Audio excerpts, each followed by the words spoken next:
Welcome back to Urbit from the Outside In. This is episode 5. In this episode, I will cover the Arvo kernel. And if I have enough energy, I will also get to the vanes, V-A-N-E-S, which are the kernel modules that Arvo manages. So, the Arvo kernel has a number of responsibilities. It transforms between outside and inside. So outside meaning the world that's outside of Urbit, and inside is the world inside of Urbit. It manages updates for the whole system, including to the Hoon language, to Arvo itself, to the standard libraries, and the vanes. It dispatches events among the vanes. So it figures out how to route events coming in from Vere to one of the vanes to be handled, and handles vanes calling each other. It handles life cycle events coming from the outside, so things like notifications from Vere that the process has restarted, right? That Urbit has started again, maybe on a new machine or after a machine reboot, something like that. There are a few other life cycle events like that it handles. It also manages error handling. So if something goes wrong, if an event fails, Arvo is responsible for dealing with that. And finally, it maintains the causality of events, both external and internal. So what caused what else to happen? And it uses that for internal routing, external routing, so to route effects back out to the runtime, and for a few other purposes, sort of just to maintain its own internal organization. So that's the high-level overview of what Arvo is responsible for. So I'll go into some more detail, starting with this idea of transforming between outside and inside, because that's really mostly what it does. So Arvo is the core that runs. It is the actual NOC core that Vere runs when it runs Urbit. So that runs Arvo, the Arvo kernel itself. And it's just a NOC core. It's nothing special. I've described the shape of that NOC core before in the second episode. And so it's responsible for taking in an event coming in from the outside world, which can be, a key press coming from the keyboard, or a UDP packet coming from another Urbit over the AIMS network, or it can be an HTTP request coming in from a web browser, perhaps to request to load the landscape user interface. Or it could be an HTTP response being delivered in response to a request that Arvo had made previously. It could be a timer elapse event. So Vere can say, hey, this timer that you asked me to set, that time has now transpired. So here's an event notifying you that has in fact happened. Or it could be one of a number of lifecycle events, something like, hey, I'm a new runtime, and here are the versions of Arvo that I know how to run. And in general, so that's more or less the events that can come in. And so Arvo needs to know how to handle all of those. So for a lot of them, Arvo doesn't do much at all, and it just dispatches the event to one of its vanes. So Arvo has 8 vanes at the moment. This is subject to change. We might change how many vanes there are. At the moment, there are 8. So 6 of them deal with input and output. So that's AIMS, Bane, Clay, Dill, Air, and Iris. And then there are 3 vanes that do only internal operations. Well, Clay does some of both, internal and external, because it handles file syncing between Unix and Arvo, which is one of Urbit's I/O channels. input-output channels, but it also manages Urbit's internal file system, which is an internal operation. But the other internal veins are Gall, which runs apps, runs Gall agents, which are long-running services written in Hoon. And it also runs Jail, Jael. Jail is the remaining internal vein. And that maintains the Urbit PKI, it's public key infrastructure. So that maintains the understanding of which Urbit address is controlled by which public key, or can be reached at which public key over the network. So Clay, Gall, and Jail are the internal veins, although Clay also has some external responsibilities. Ames handles Urbit to Urbit. So then there are several externally oriented veins. Ames handles Urbit to Urbit networking. Behn, B-E-H-N, handles timers. Clay handles syncing files between Unix and Urbit. Dill handles command line interaction. Eyre, E-Y-R-E, handles HTTP, inbound HTTP requests, outbound HTTP responses. And Iris handles outbound HTTP requests and inbound HTTP responses. There we go. Okay, so that's it. That's the totality of the veins. And so if Arvo receives an event, most of the time it'll dispatch that event to one of these veins. So how does it do this? Well, an event that comes in from the runtime, comes in from Vere, is a noun, just like everything else in Urbit, and it's tagged with what kind of event it is. Probably the way this really should work, there's some sort of historical detail of what this protocol looks like in terms of what these nouns look like going in and out of Arvo. But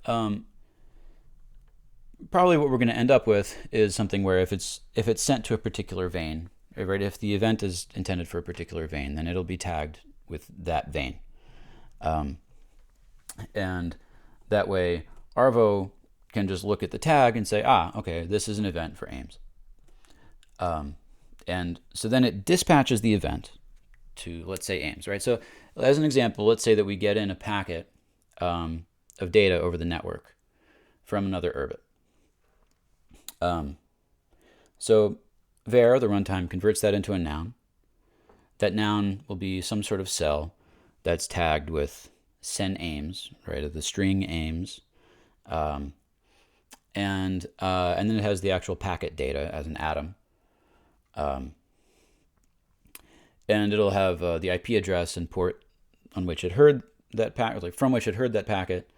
That'll also be in the noun that it delivers. So then Arvo will hear this, and when Vere runs Arvo, of course, it also gives it gives it a date, because Arvo is purely functional. It has no way of knowing what time it is unless you tell it. The only way for information to enter the system is to come in as part of an event. And this is a very helpful principle to remember when thinking about how Arvo works and how Urbit works in general, is that because it's purely deterministic, there can be no sort of new information created during an event. So in order to deliver new information, such as what time it is, Vere has to inject that information as part of the event. So Arvo gets this event that has a date, and it also has this packet information in it, and it's tagged saying, hey, this is for Ames. So then Arvo does a little bit of inspection of this event to see what it is, right? Looks at the tag, says, it's for Ames. And then it has to actually run the Ames vein. So Arvo stores the veins as inside of its state. And each vein is the vase of a core. So in the previous episode, I described the idea of a vase, which is a piece of data as a noun tagged with its type, its Hoon type. So it's a cell where the head of the cell is the type, and the tail is the value of that type. Each vein is of a different type. In general, they have they can take as input different kinds of moves and output different kinds of moves. Like each one is different.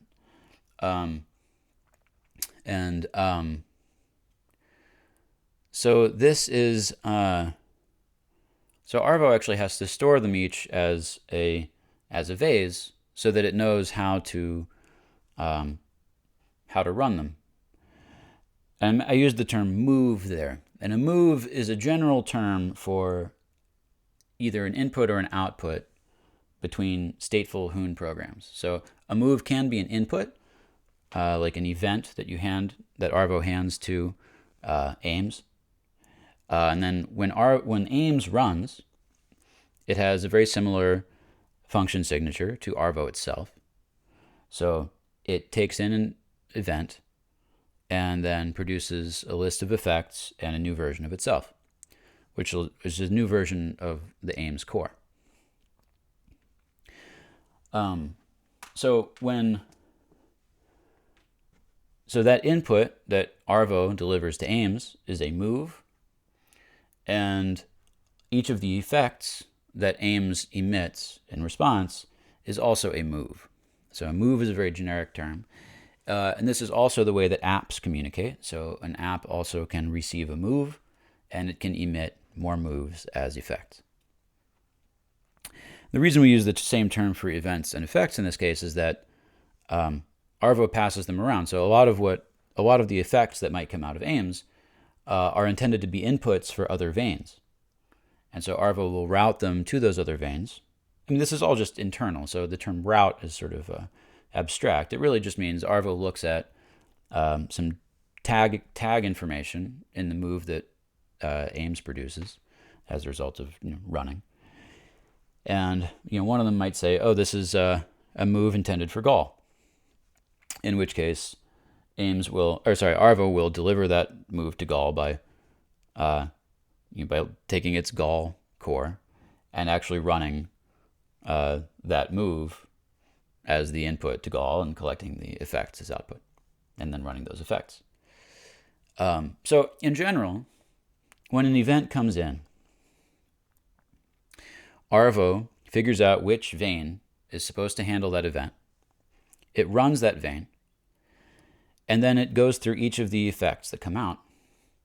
So first of all, it also stores the modified Ames core, right? Because let's say that, because in general, each of these vanes maintains some internal state. And so, Arvo will, once Ames runs, the Ames vane, Arvo takes the result of running it, splits it into effects and new state.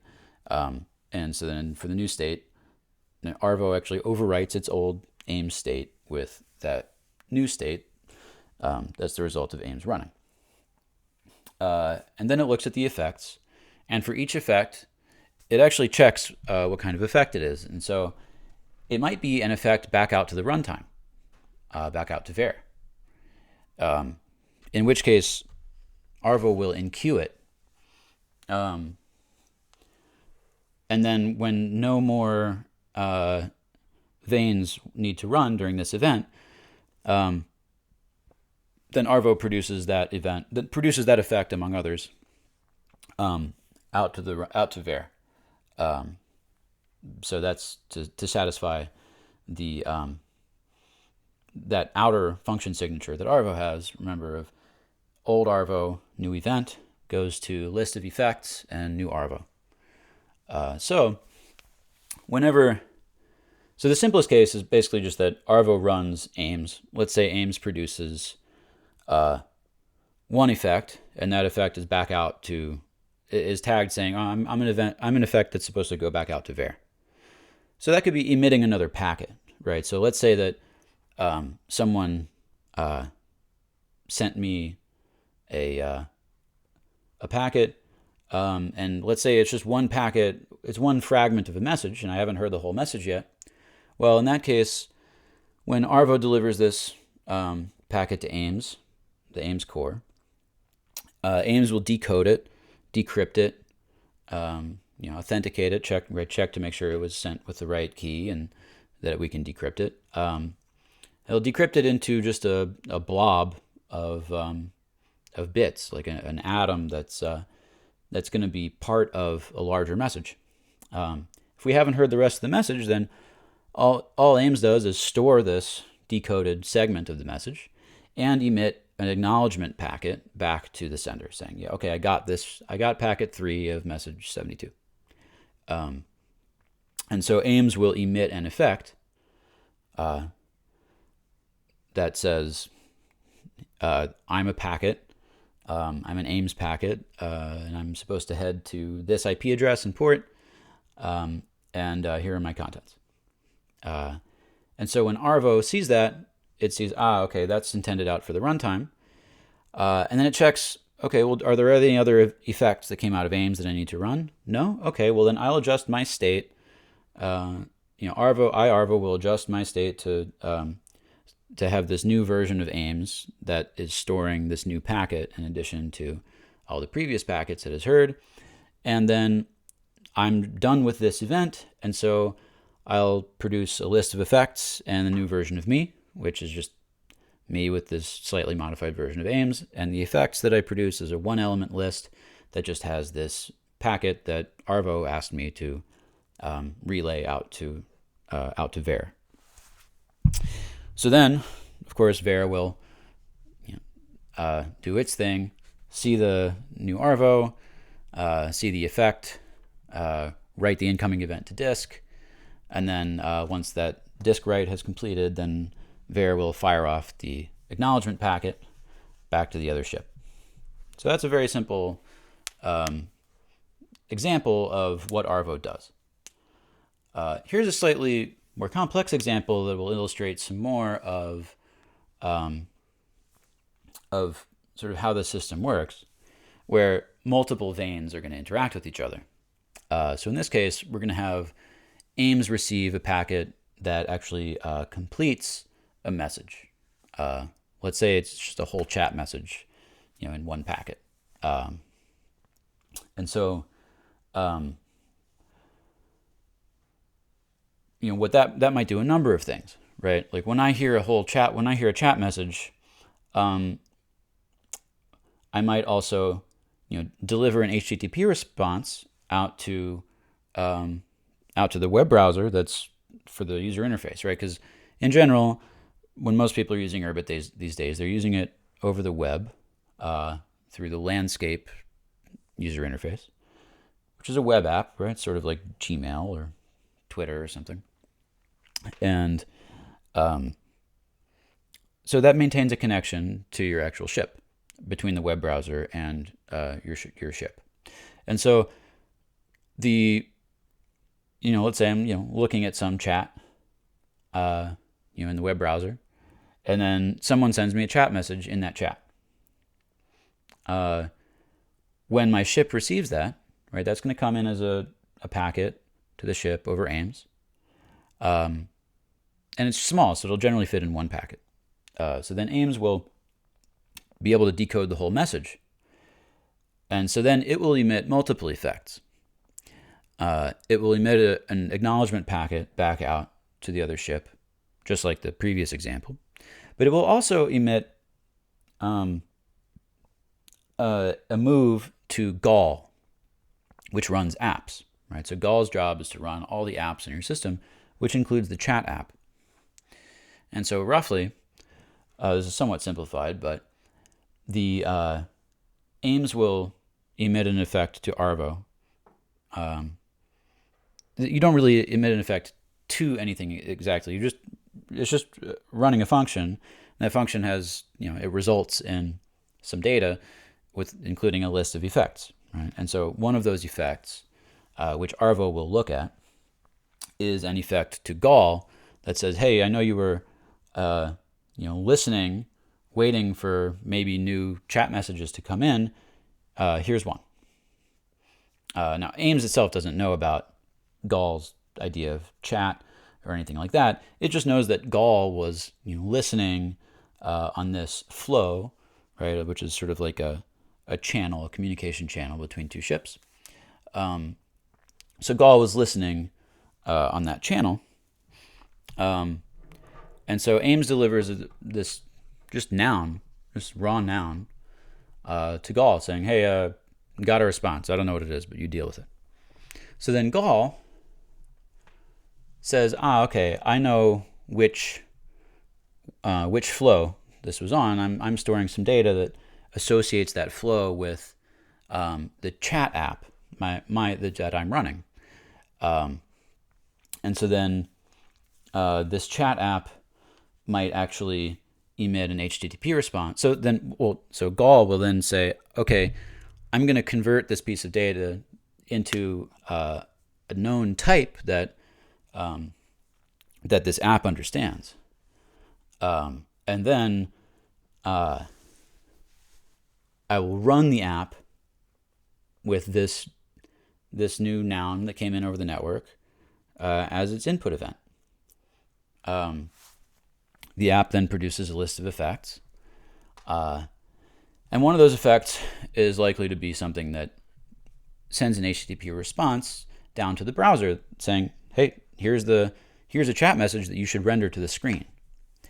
And so then Gall sees that effect and sees, okay, that's actually a request to Eyre, EYRE, the vein that handles HTTP. And so Gall will convert that.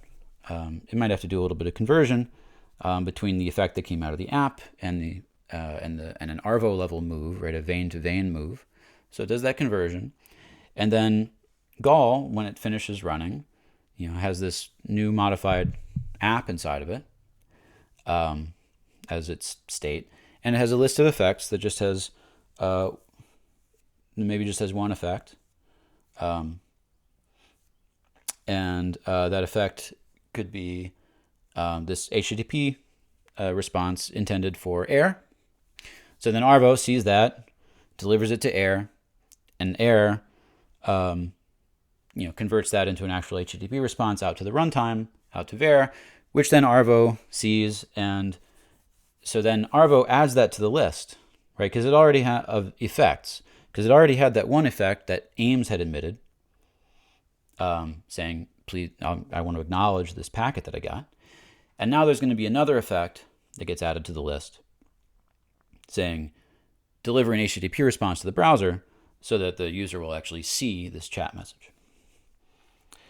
And then that concludes the event. So this is what Arvo does in normal operation, right? It uses, it takes this input event, and then the veins have these arrangements with each other. So they arrange to be subscribed to one another, basically, so that Gall was sort of subscribed to Ames in this case. There's a relationship between Gall and Eyre, so they know how to kind of communicate with each other, and in general, the way that Arvo and the veins manage this is that they use a system called ducts. So a duct is a stack of paths. We call each path a wire, but it's a path, sort of like a file path. And that's really how each Arvo move is tagged. So basically, when an event comes in from outside, Arvo constructs a duct for that. There's just a single element duct that just has this one wire in it, which says this came from the outside. It was intended for this vein. And then if a vein emits effects, it can actually emit one of those effects can be basically either requests or responses. And so if it's a request, then it adds something on, it pushes another wire onto the stack. And if it's a response, then it pops something off the stack, more or less. So the general idea is that, when Arvo is delivering, a request to a vein, that vein sometime later, either in that event or sometime later, might emit a response to that request. And that response is going to be identified by duct. So, which is that total stack of requests that led to that vein handling that request. Because, generally, right, it might have been something coming in, from aims that goes into gall and then goes into error, right? And so then if error is the one that ends up sort of eventually fielding that request, then it'll send a response, and it'll just emit a response tagged with that duct, and Arvo will figure out, we'll look at the duct and say, okay, well, the top wire on here means that came from gall. So I'll pop that off and deliver this effect back to gall, and then if gall, delivers a response back to aims, then it'll just also do it on that same duct, which has now had that top one popped off, and then so Arvo then sees, okay, this is a response from gall, and what's on the top of the duct? Oh, okay, a wire indicating it's from aims. So I'll pop that off, deliver this to aims. So there's this sort of rippling of it's a stack-based system where sort of like wrapping it's sort of like wrapping another envelope around a package, right? And so as you send more requests, you wrap another envelope each time, and then when the response comes back, you unwrap one envelope each time. And there can be some data in that wire that can be in each of those wires, so that the veins can have some identifying information so that they know how to associate that request with some state that they have, right? There's some piece of data that they're maintaining, right? So gall, for example, in the example that I gave of this chat message, that wire that it gets back from aims will have something saying, okay, this was from an app called send chat, and on the channel, general or whatever, right? Whatever the name of the channel was, and so that way when gall gets this response back from aims, it knows which app to deliver the response to, right? So different veins have different kind of patterns for how they encode that information in wires, and it's up to them. But the big thing to remember is that this is how Arvo tracks causality. So whenever you see something happen, right, and Arvo actually, you can turn on the bar verb generator to make Arvo go into verbose mode, and then you can actually see all of these moves from vein to vein as they happen, and the ducts associated with them. So you can see, which system is causing which other subsystem, to handle a request, and so this is very much like a call stack, a function call stack. So if you're familiar with, in general, the idea of structured programming, which is how most programming languages operate, the idea is that you have a stack of functions that call one another, right? So I might have a function called foo, and then while foo is running, it might call bar, and then while bar is running, it might call baz. And so then, if you look at the function call stack while baz is running, on the top of it you'll have baz, and then below that you'll have bar, and then below that you'll have foo. And then when baz returns, this is actually why it's called returning, is because you're returning to a lower part of the call stack. I mean, more or less, I don't know if that's exactly why it's called that, but but it does return to a lower stack frame. So when baz is done, the system will pop off a stack frame and return to running bar. Now when that's done, that'll return to running foo. And so you can see the parallel here between that and the duct system, where each of these wires in this stack, right, each of the wires in a duct represents a request to some vein that was done as part of handling a request to the previous vein that was lower in the stack, right? So in order to try to handle the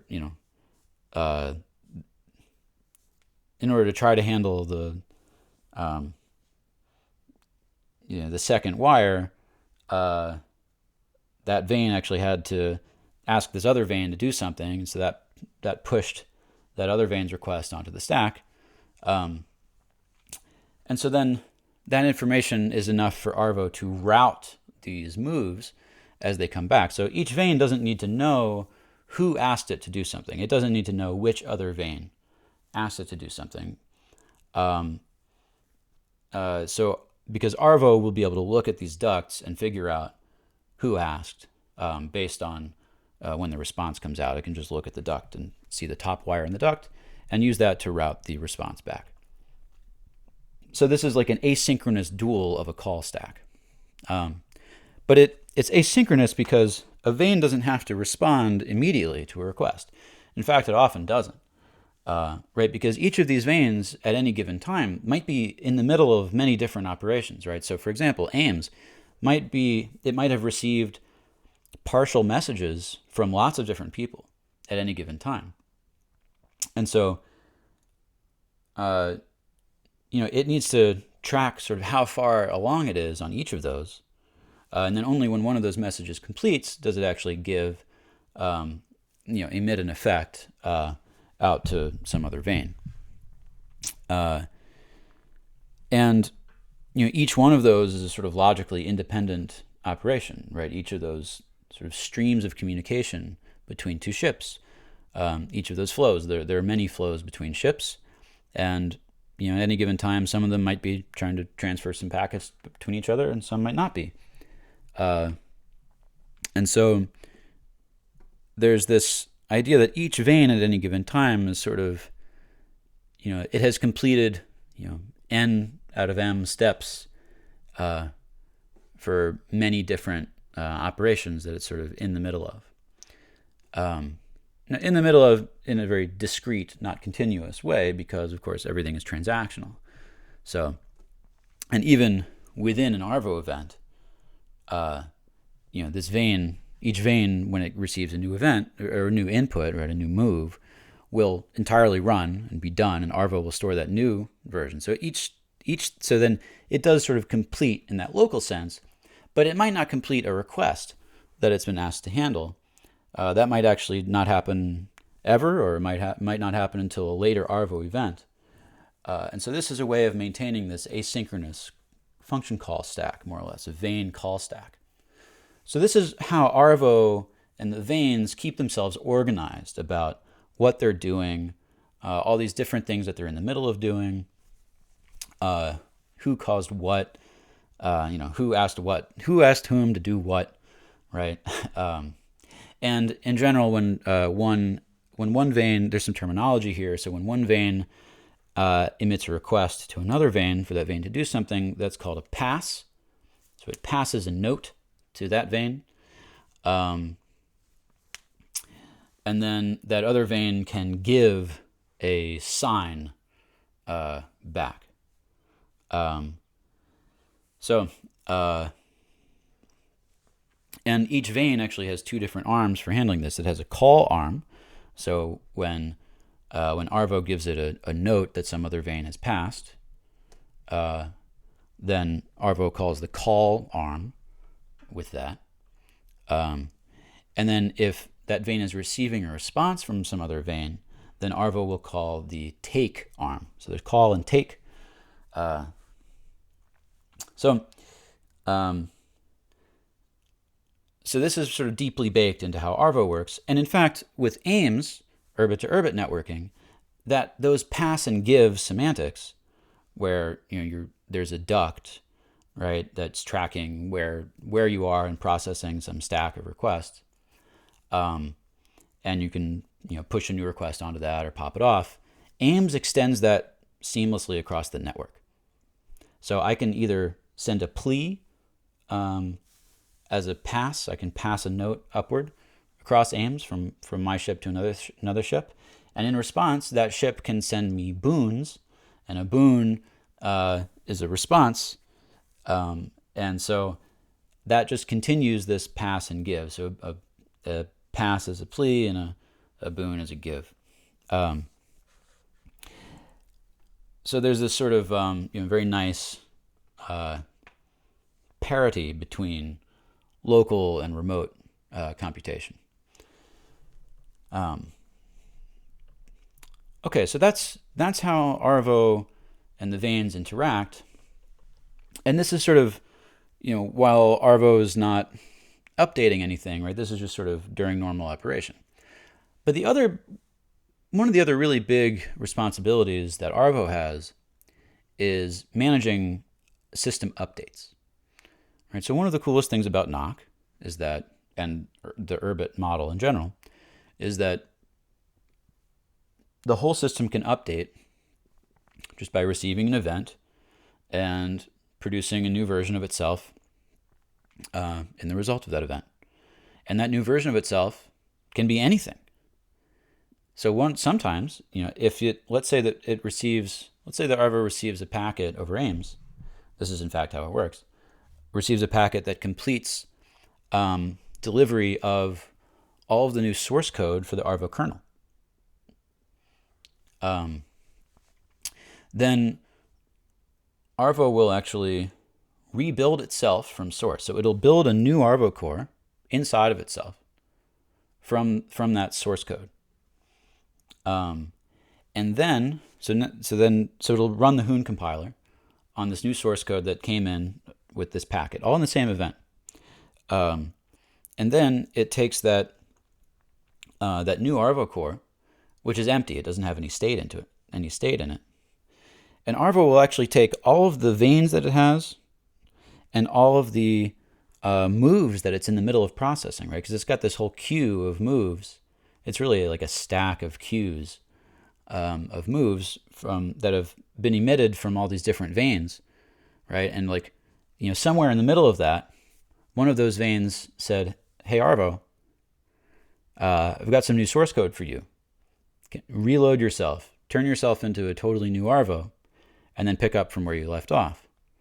And so seamlessly, right in the middle of handling all this other stuff, Arvo will build this new Arvo core from source, so that's empty.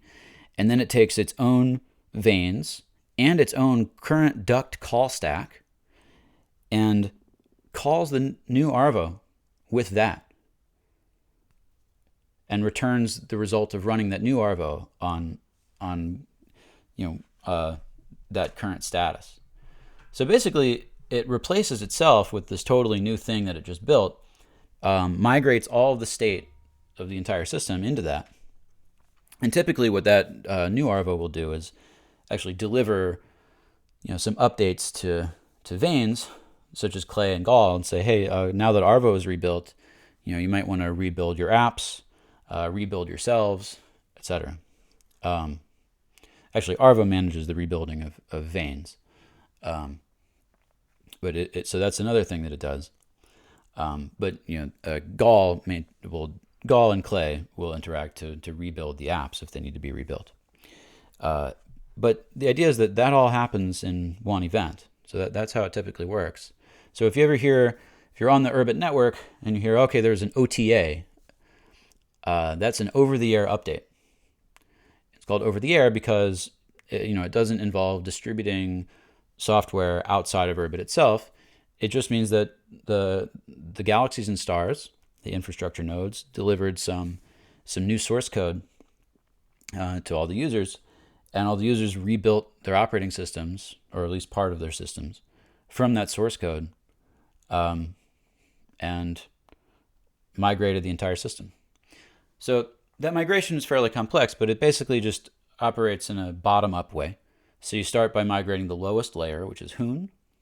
So this is the other thing that Arvo can do, is it can update not only itself, but also the Hoon language. Because the Hoon language is defined by the compiler function, which is defined by the compiler source. And so you can have an old compiler compile a new compiler, and now you have a new compiler program for a new language. You might have to actually do that process twice, depending on how much the language has changed. So that's called staging compiler changes. But Arvo will do that too if it needs to. So then once Arvo has this new Hoon compiler just sitting there as a core, then it can use that new Hoon compiler to rebuild the source of itself, which is also just a Hoon file. And then once it's rebuilt itself, it'll rebuild the two libraries that the vanes use, which are called lull and Zeus. Lull is just a definition of all of the inputs and outputs of the vanes, so all the events and effects, all the moves. And so that only changes basically when either the way that vanes communicate with each other changes, or when the way that Arvo and Vere communicate changes. So that's what lull is, and then Zeus is sort of the standard library that the vanes use, and that also the apps use. So everything else that isn't just these sort of external interfaces of the vanes. So Arvo will update. So it'll rebuild lull and Zeus, and the way this works is it uses that vase system that I described in the previous episode, which is tricky if you're doing it from after a Hoon language change. But in general, let's assume that the Hoon language, Arvo does actually do this. It just requires some more untyped knock operations. You really start to see why Arvo needs to be able to do untyped knock when you start thinking about how the system needs to be able to upgrade itself, and especially if you need to be able to upgrade the Hoon language. Then there really is there's no guaranteed way to do that inside of this current type system, because the new language might have a slightly different type system, and so everything might live in a new type universe, and so the only way you can interact with that is through knock, really. We try to minimize those kinds of sort of disjoint changes so that we can continue living in the same type system. It makes a lot of things easier. But we can do a more disjointed update. So Arvo typically, it'll build the new Hoon. So there's this new Hoon compiler. It'll get a vase of that Hoon compiler. It'll store that inside of itself. And then it'll take the source code for the new Arvo core, and it'll run that source code against that vase of the Hoon compiler, and get a vase of the new Arvo core. And then it'll take lull, the source code for lull, and run that against the vase of the Arvo core to get the lull core, and do the same for Zeus on top of lull. And then for each vane, it'll build that vane against the vase of Zeus, and then it stores all the vanes. So that's how that works, right? All that stuff I was describing in the previous episode. Now you're seeing why we do it this way, right? Because we need to stack functionality on top of each other. And one of the nice things about this is that if, let's say, just one vane changes but nothing else changes, then Arvo doesn't have to rebuild Hoon. It doesn't have to rebuild itself. It doesn't have to rebuild lull or Zeus or any of the other vanes. All it has to rebuild is just that one vane. So it'll rebuild that one vane from source, and then it'll do a similar operation to migrate that vane's state so that it doesn't, forget what it was doing. So the old vane has an arm called stay. So Arvo will call that. That'll produce the state of the vane, of the old vane. Arvo will build the new vane, which is this new empty core. That core has an arm called load, which produces a gate. So it'll fire the load arm, and then that gate takes in the old state. So then Arvo takes the old state that it got from running the old stay arm, and then calls the new load arm on that on that result. And then that's a way for the new vane to load in the old state. I would note that because this happens in vase mode, which I haven't exactly described, but Arvo has a vase of this vane, vase of the old vane, and it also has a vase of the new vane. And so there's a way of running, Hoon code in vase mode, which looks exactly like compilation, right? It just takes, so it runs some Hoon code that says stay, right? Like that's the Hoon code, just like the string stay. And it'll run that on the old vane so that gets compiled against, the subject type of the old vane, which is, the type of that core. And then, so that produces some knock to run and the type of what the result is going to be, which is going to be the type of the state of that vane, right? The internal state that's going to get passed into the next version of the vane. And the knock that is the result of calling stay, right? Which is going to be a knock 9 operation, right? So it's going to fire an arm, it's going to fire the stay arm. And so then Arvo runs that raw knock against the raw value that's in the tail of the vase for that vane, right? Because the vase is type and value. So again, we take this knock that comes out of compilation, we run that on the value, that produces a new value, and so now we have a new vase, which is a vase of the result of running stay, right? So it's a vase of the internal state of that vane, and so then there's a way of calling the new vane's load arm, which is this. First it fires the load arm, and then there's a way of running the gate that results, right? The vase of that gate. You can run the vase of a gate against the vase of an argument and produce a vase of the result, which is going to be a vase of the new vane that actually has all this state loaded in it, right? So Arvo's it's just running Hoon, but it's doing it in vase mode. And Gall, when it runs apps, also sometimes uses vase mode. And Ford, the build system, very much uses vase mode. So you can think of vase mode as actually a dynamically typed language. It's sort of a Hoon interpreter, a dynamically typed Hoon interpreter, right? Where the difference between static and dynamic typed languages, I haven't described this, but we normally say Hoon is a statically typed language, not a dynamically typed language. And what that really means is when you compile Hoon down to knock, that the compiler does what's called type erasure. So the knock that comes out generally has no explicit reference to the type, to any types. And so this is why we have to produce a vase in order to actually do string together typed Hoon operations, right? Because the knock itself doesn't know anything about the type, and the knock itself runs against a value that doesn't declare its own type, right? As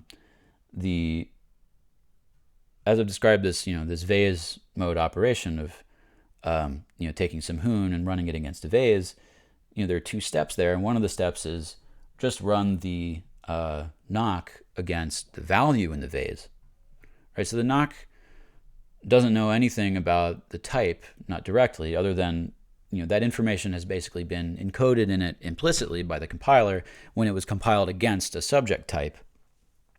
But all that information explicitly has been erased, and now they're just fixed axis numbers, fixed tree slots, right? They're just these numbers to say, like grab the stay arm from axis 42, right? Like the actual knock there would be like, knock 9, 42, 01, right? 01 is just identity, and then 42, let's say, is the axis of the stay arm, right? So when Arvo calls, actually compiles, the stay expression against that old vane, it really will just be 9, 42 or whatever the number is for where that arm is, and then 01 for identity. And so there's nothing about types in there. So the idea of Hoon types really, that kind of only exists at compile time. And so that's what we mean by static, right? The compiler does type analysis, type checking, type inference, where it figures out what the result type of some expression is going to be. It does all of that stuff at compile time, which is often called statically, as opposed to dynamically. It's a form of static analysis, analyzing the types at compile time. So this is why we say that Hoon is a statically typed language, not a dynamically typed language, in which, so in a dynamically typed language, such as Python is a dynamically typed language, JavaScript is a dynamically typed language, and in a language like that, every value is tagged with its type. And so then whenever you go to run any operation, there's some interpreter for this language typically, and whenever it goes to run, any operation, it does a type check and says, is this operation, are the types of the arguments compatible with the type of the function that it's expecting, or type of the operation you're trying to do. And so it does this type check every time, on every operation. And so this actually is much more flexible than a statically typed language in the sense that, you don't have to provide a proof at compile time. As a programmer, when you write a program, you don't have to provide in a dynamically typed language, you don't have to provide a proof at compile time that all the types are going to line up. All you have to do is make it work, and you don't have to prove it. And then as long as, whenever the interpreter goes and runs each of these operations, as long as the types actually match, then it's fine. So there's sometimes where it's a lot easier to express things dynamically, because you don't have to prove the correctness of all of the type safety up front, as long as you actually just don't do any sort of malformed type operations, right? As long as you don't actually have any type errors, then your program will still run, even though you didn't prove that it's correct. So it's interesting that in Hoon, we really have both of these.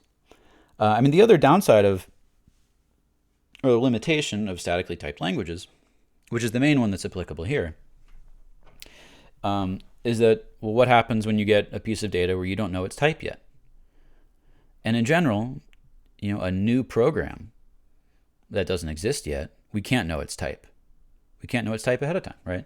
If there's some new Arvo, some new version of Arvo, some new version of a vein, some new version of an app, there's no way that the system can know what type those things are, because it's going to change, right? They might define their own data types and return those. So the only way that we can deal with this is by saying, okay, well, we're going to actually build a dynamically typed language in this statically typed language. And so a vase is a dynamically typed datum, right? It's a noun tagged with its type. And so, you can run Hoon to transform those dynamically typed datums. And you can think of that operation as sort of a dynamically typed language. So the basic operations of this dynamically typed language, by the way, are slap, which is this execute Hoon against a vase, producing a new vase that I've talked about a lot. So that's in the Hoon standard library. It's called slap. It's like 4 lines of code. There's the other basic operation is called slop. You don't ever accuse us of not having fun. So slop takes a cell of vases, a pair of vases, and transforms that into a vase of a cell. So this is just a way of combining, a pair of dynamically typed datums into one dynamically typed datum that's a cell of the previous two, right? And the type will reflect that it's a cell of the types of the 2 vases that you gave to it. So you can build all the rest of the operations out of those 2. So the other major operation I would mention there is called slam, which is calling a gate, right? So I mentioned there's a way of calling the vase of a gate on the vase of an argument to produce the vase of a result. Now remember, a gate is like a function or a lambda, right? It's a core that has a slot where you can stick a piece of data, or you can overwrite that slot and then run the arm, and then that's a way of that's a way of calling that function on the piece of data that you stuck into the slot. So there's a way of running a gate. So slam will run a vase of a gate on a vase of an argument, producing vase of the result. So that's what we run for load, right? For this new, Arvo has just built a new vein, and it wants to, so it calls the load arm, also in vase mode, using slap on that vase, right, of the new vein. So that produces this gate, vase of a gate, and then it calls slam to slam that gate with the old state, the vase of the old state, producing a vase of the new vein that actually has, slurped up the old state and done whatever migration, state migration it's needed to do. There are a bunch of other details of how updates work, but generally it works the way I described, where Arvo can update any layer of the system, and depending on what changed, it will start at the lowest layer that changed, and rebuild that layer and then rebuild everything above it. And it will also coordinate, migrating the state of whatever module upgraded into the new version, so that it can continue operation. And this all happens seamlessly in the middle of an event.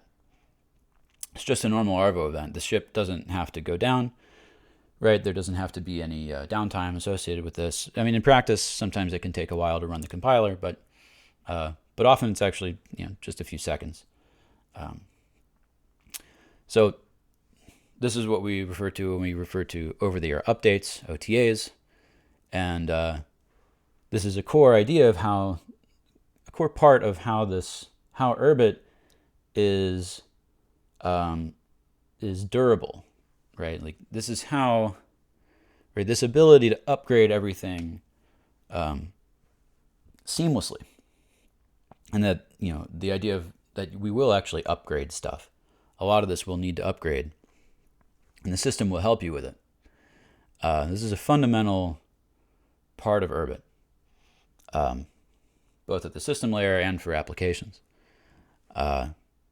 So the idea is we want to facilitate backward compatibility so that ideally, we haven't quite gotten to this point yet, but within the next couple of years, we're going to have to get to the point where if you write an app in Urbit, that app will continue to work forever. Wouldn't that be nice? So that's a difficult goal.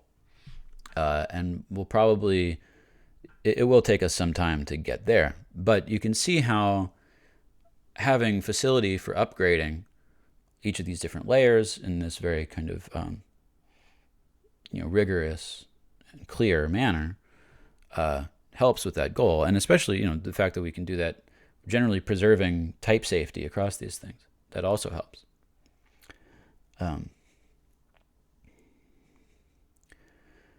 So the other big thing that Arvo does is manage error handling, so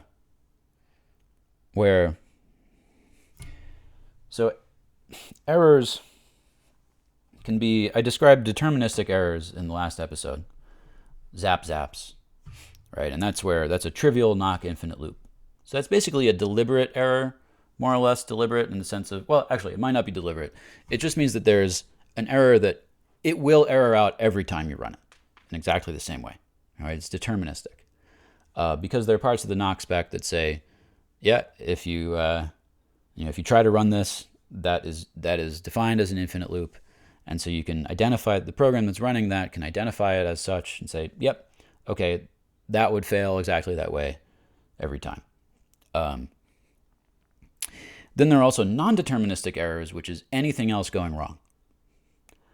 Probably the most common, one of the most common ways that this can happen is that you can just run out of memory, right? Like there are knock computations that maybe they're valid, maybe on some machines that are huge, they would produce a result, but maybe running it on your laptop that only has 16 gigs of RAM, and right now we can only use 2 gigs of that, it might just not have enough memory to actually perform the computation. So that's not a deterministic error because, hey, maybe if you had 3 gigs of RAM instead of 2, maybe you'd be able to run it. But in general, machines vary. There are actually limits to the physical capacity of whatever is running knock, and so If you run up against that physical capacity limit, that's a non-deterministic error. So what happens if you hit an error? And from Arvo's perspective, it actually handles both of these errors, deterministic and non-deterministic, in the same way. It's really Vere and Arvo that handle this together. So this is part of the Arvo-Vere event effect protocol, is error handling.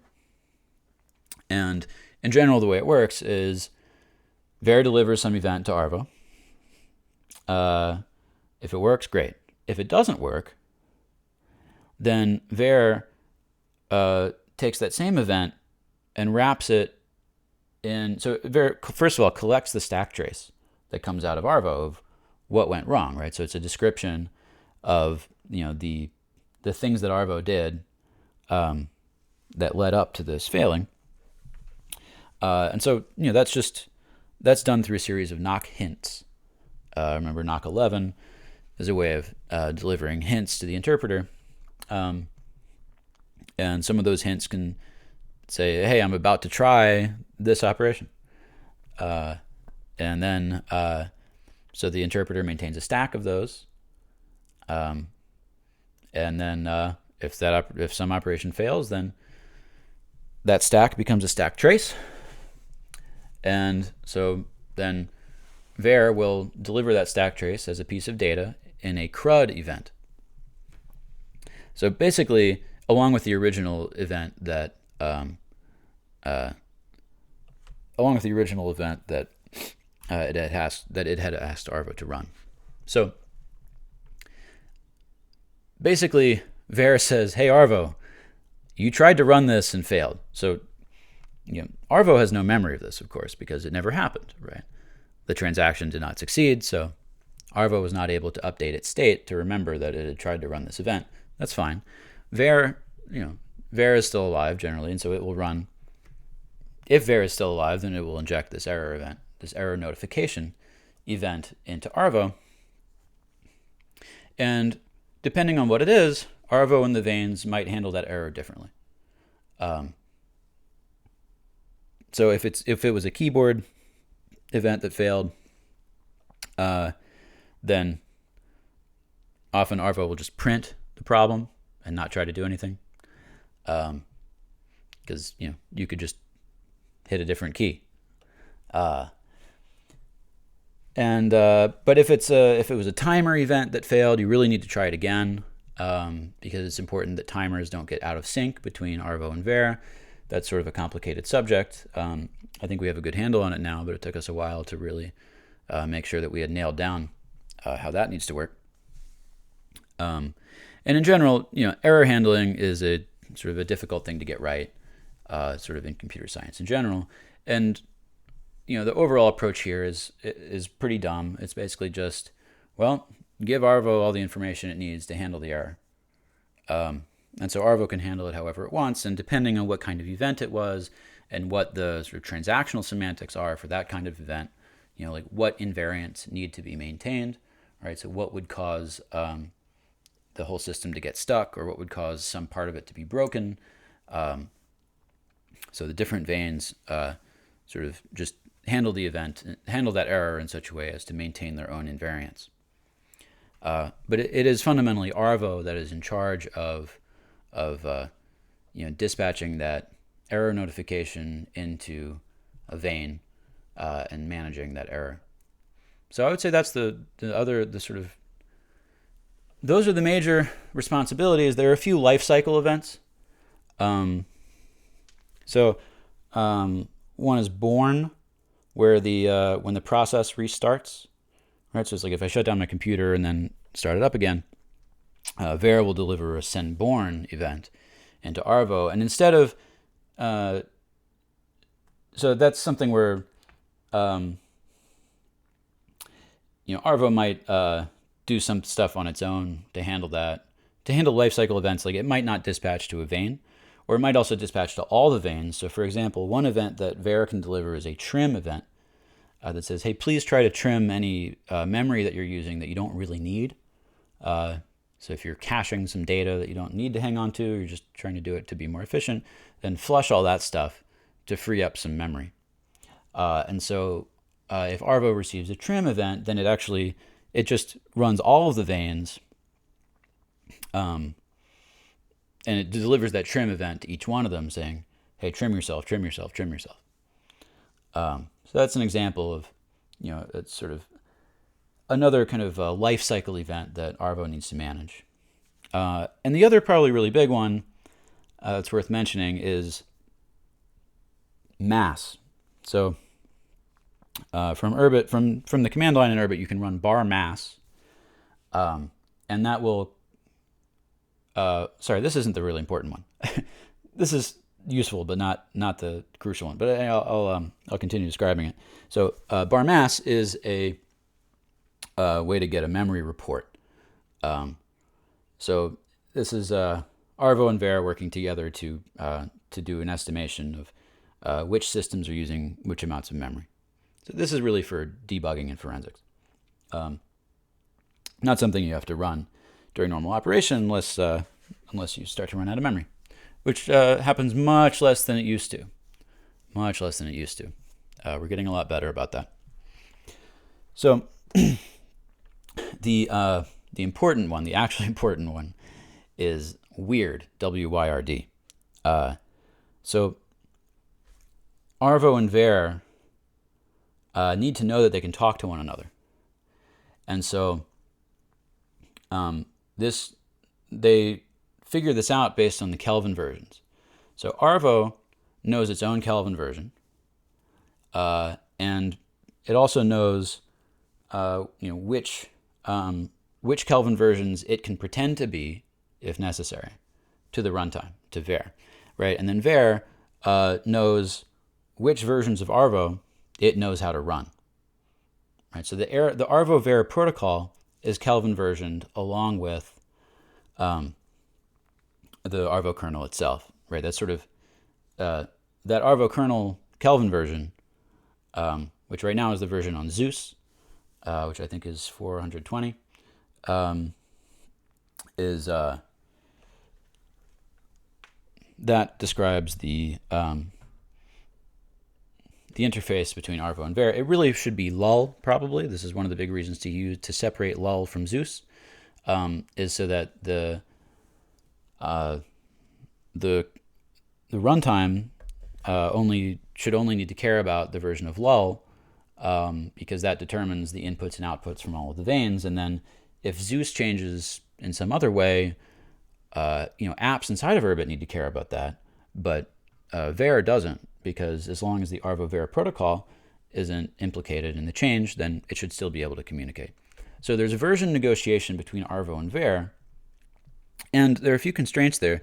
One thing that we really want to maintain is the idea that if I haven't booted up my ship in, say, 15 years, and then boot it up again, right, restart it, I should be able to update it and get up to speed. Now, it might be the case that the runtime that I have, it might download some new Arvo update, right? Arvo might try to update itself, and then when it updates itself,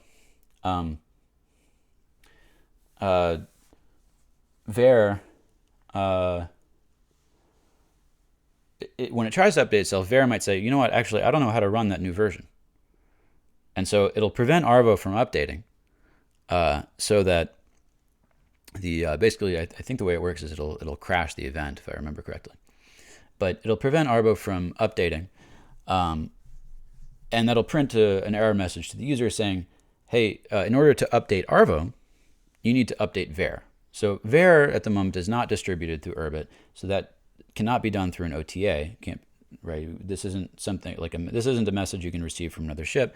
You're gonna have to actually go outside of Urbit and download a new Vere, and then that new Vere, when you run your old Arvo with that new Vere, that should be able to handle the new version, and so Arvo should be able to continue to update itself until it gets completely up to date.